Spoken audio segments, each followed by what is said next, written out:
Hi everyone, welcome back to Chinnu's Taste Buds. ഇന്ന് ഞാൻ Ramadan പ്രിപ്പറേഷൻസിൻ്റെ second പാർട്ടായിട്ടാണ് വന്നിട്ടുള്ളത്. അപ്പോൾ ഇതിനു മുമ്പ് ഞാൻ ഫസ്റ്റ് പാർട്ട് ചെയ്തിട്ടുണ്ടായിരുന്നു. അപ്പോൾ അതിൻ്റെ വീഡിയോ കണ്ടിട്ടില്ലാത്തവർ താഴെ ഡിസ്ക്രിപ്ഷൻ ബോക്സിൽ ഞാൻ വീഡിയോയുടെ ലിങ്ക് ഷെയർ ചെയ്തിട്ടുണ്ട്. ആ വീഡിയോ കൂടെ ഒന്ന് കാണുക.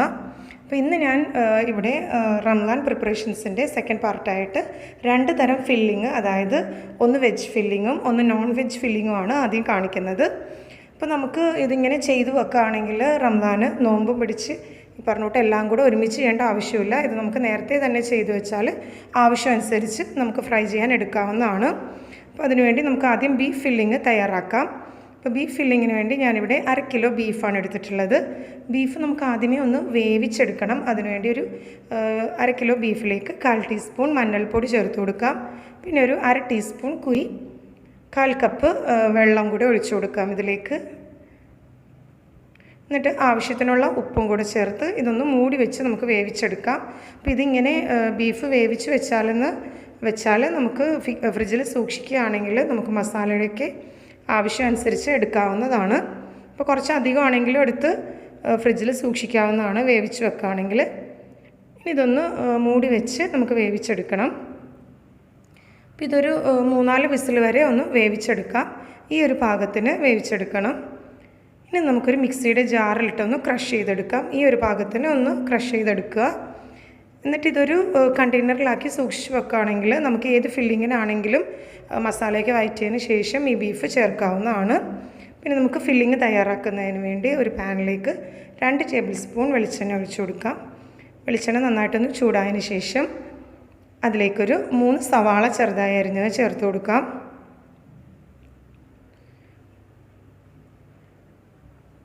ഞാനിവിടെ ഒരുവിധം വലിയ സൈസ് സവാളയാണ് എടുത്തിട്ടുള്ളത്. അതിലേക്ക് കുറച്ച് കറിവേപ്പിലയും കൂടി ഇട്ട് കൊടുക്കാം.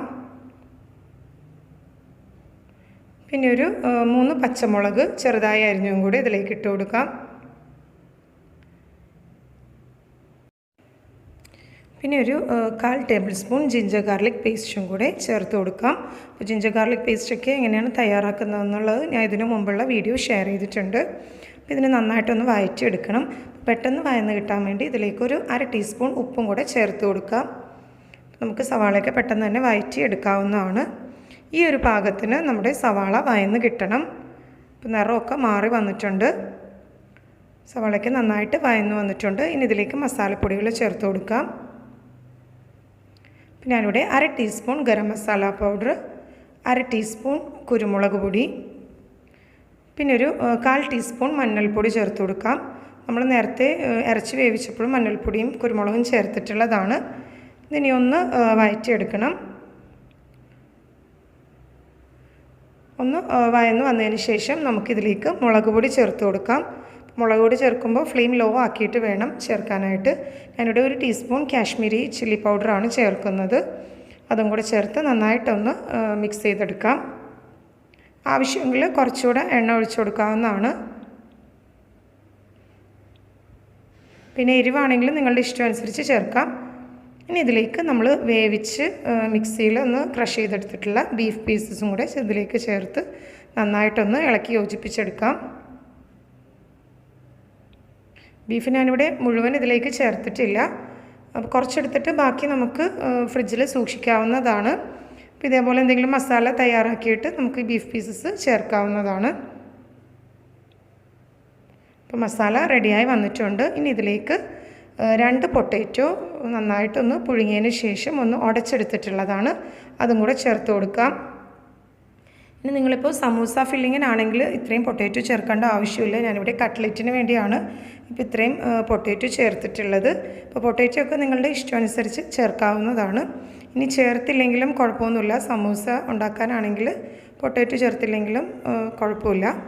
അപ്പോൾ നമ്മുടെ മസാല തയ്യാറായിട്ടുണ്ട്. ഇനി കുറച്ച് മല്ലിയിലയും പുതിനയും കൂടെ ചെറുതായി അരിഞ്ഞും കൂടെ ചേർത്ത് നന്നായിട്ടൊന്നുകൂടെ ഇളക്കി യോജിപ്പിച്ച് വെക്കാം. ഇനി ഇതൊന്ന് ചൂടാറിയതിന് ശേഷം നമുക്കൊരു എയർ ടൈറ്റ് കണ്ടെയ്നറിലേക്ക് മാറ്റി സൂക്ഷിച്ച് വെക്കാവുന്നതാണ്.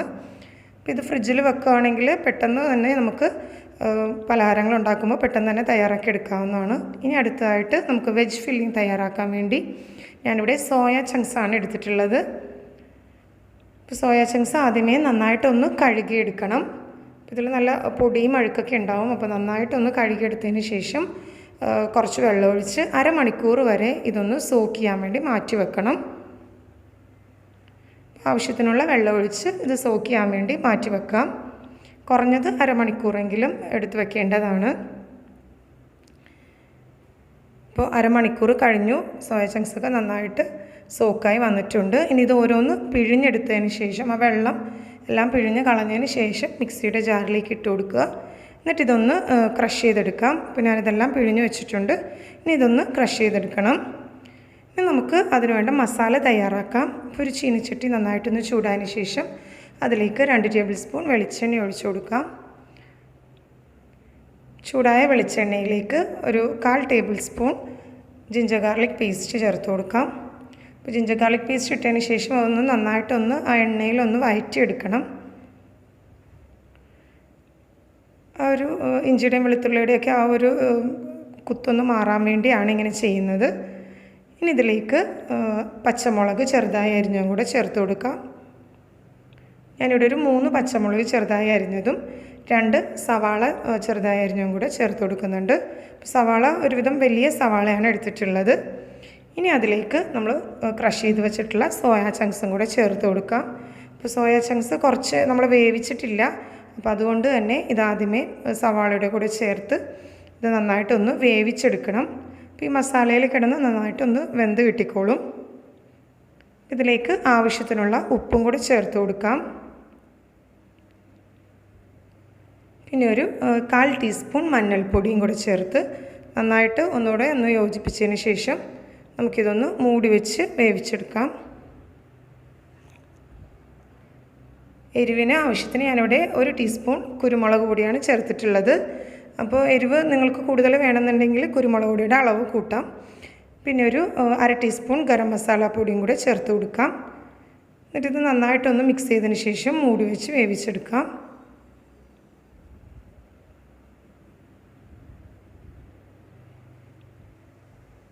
ഈ സോയ ചങ്ക്സും ഈ മസാലയൊക്കെ നന്നായിട്ടൊന്ന് വെന്ത് കിട്ടണം.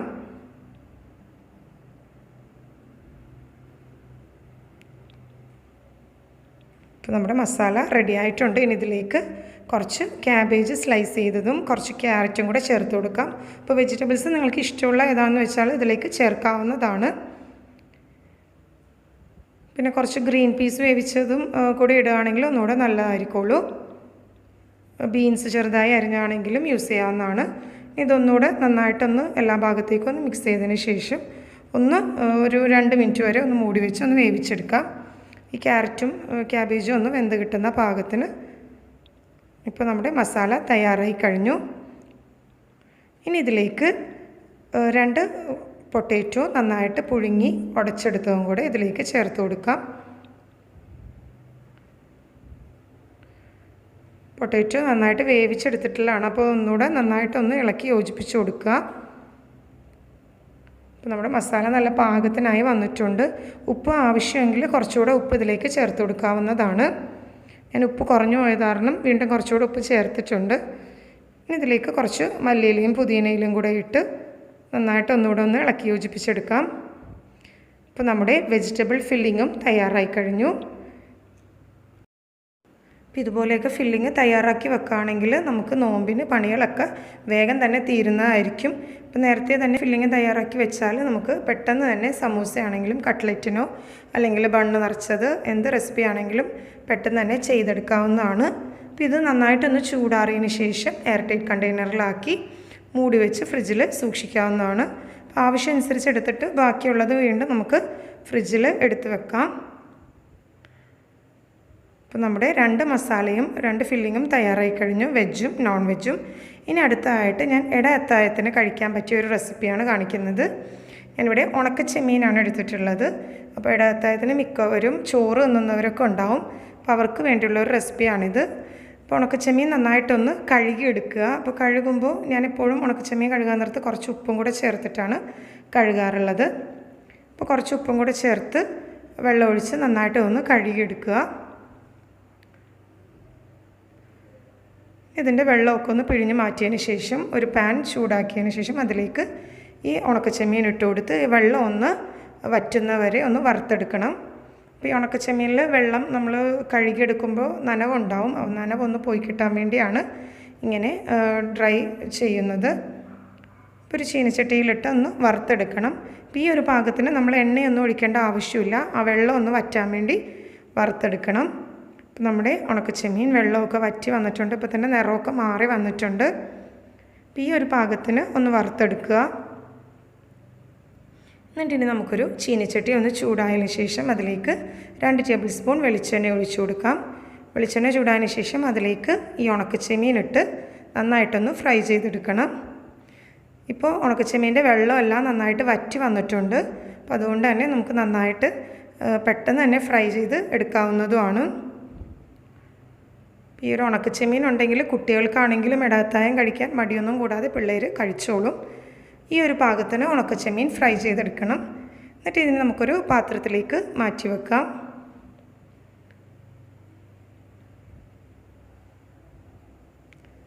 ഇനി ആ ചീനച്ചട്ടിയിലേക്ക് കുറച്ചുകൂടെ എണ്ണ ഒഴിച്ചു കൊടുക്കാം. എന്നിട്ട് അതിലേക്ക് 2 സവാള നീളത്തിൽ അരിഞ്ഞത് ചേർത്ത് കൊടുക്കാം. പിന്നെ കുറച്ച് കറിവേപ്പിലയും കൂടി ഇട്ട് ഈ സവാള നന്നായിട്ടൊരു ഗോൾഡൻ ബ്രൗൺ കളർ ആവുന്നത് വരെ നന്നായിട്ടൊന്ന് വഴറ്റിയെടുക്കണം.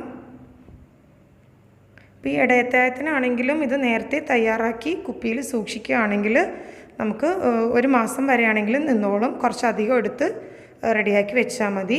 അപ്പോൾ ഇതിലേക്ക് ആവശ്യത്തിനുള്ള ഉപ്പും കൂടെ ചേർത്ത് വഴറ്റുകയാണെങ്കിൽ സവാള പെട്ടെന്ന് തന്നെ വഴന്ന് കിട്ടും. നമ്മുടെ സവാള നല്ല ഗോൾഡൻ ബ്രൗൺ കളറായി വന്നിട്ടുണ്ട്. ഇനി ഇതിലേക്ക് ആവശ്യത്തിനുള്ള മുളക് പൊടി ചേർത്ത് കൊടുക്കാം. ഞാനിവിടെ കാശ്മീരി ചില്ലി പൗഡറാണ് എടുത്തിട്ടുള്ളത്. അപ്പോൾ അതുകൊണ്ട് തന്നെ ഞാനിവിടെ 2 ടീസ്പൂൺ മുളക് പൊടി ചേർക്കുന്നുണ്ട്. അപ്പോൾ നിങ്ങൾ സാധാരണ മുളക് പൊടിയാണെങ്കിൽ നിങ്ങളുടെ എരിവിൻ്റെ ഇഷ്ടമനുസരിച്ച് ചേർക്കാവുന്നതാണ്. കാശ്മീരി ചില്ലി ആകുമ്പോൾ എരിവ് കുറവായിരിക്കും, നല്ലൊരു കളറും ഉണ്ടാവും. പിന്നെ ഇതൊന്ന് ലോ ഫ്ലെയിമിൽ വെച്ചതിന് ശേഷം ഒന്ന് വഴറ്റിയെടുക്കുക. എന്നിട്ട് ഈ മുളക് പൊടിയുടെ ആ പച്ചമണം ഒന്ന് മാറുന്നവരെ ഒന്ന് വഴറ്റിയതിന് ശേഷം അതിലേക്ക് നമ്മൾ ഫ്രൈ ചെയ്ത് വെച്ചിരിക്കുന്ന ഉണക്കച്ചെമ്മീനും കൂടെ ചേർത്ത് വീണ്ടും ഒന്നുകൂടെ ഒന്ന് വഴറ്റിയെടുക്കാം.